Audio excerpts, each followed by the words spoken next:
Every husband has what his wife needs, and every wife has what her husband needs, but we can only get it if we serve each other. The nugget or challenge would be, we invest in everything from our health, our wealth, our vehicles, our careers, our kids' futures. But how often do we invest in our marriage?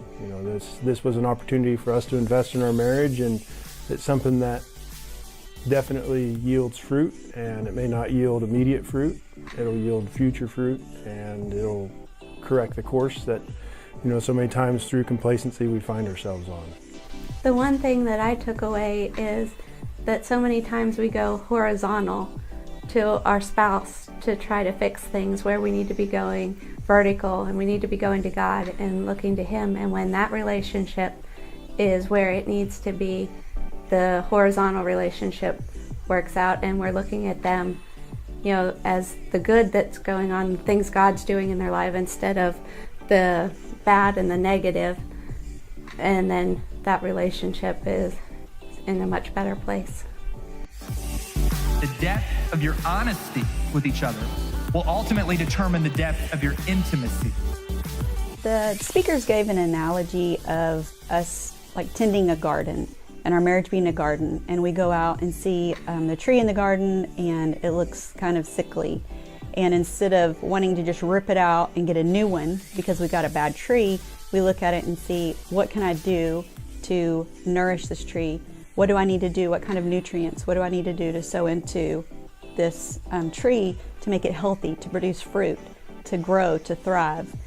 So that was one of the things that we learned, was just our communion with Jesus being filled up daily, on a daily basis, so that we can have enough to nourish our partner, to nourish our spouse, to encourage, to just be patient, to be able to help them to become who Jesus wants them to be. So.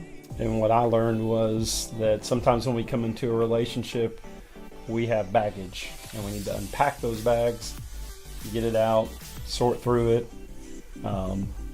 maybe clean it. It might stink a little bit, but then once we've sorted through it, to pack it away and be done. It's true that everyone deals with stuff, and everyone has issues. We all do.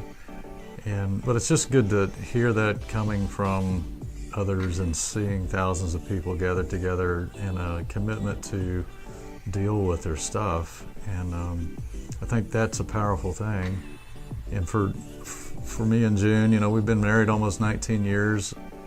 We've been through a lot together, and the Lord constantly meets us. And I feel like this was a time of just kind of helping us to refocus on us. I agree completely. I think it did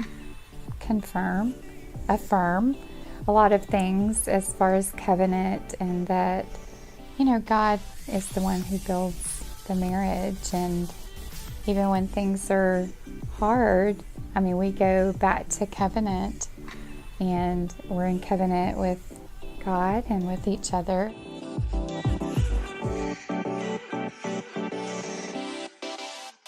P.S. The coffee at the conference was really awesome.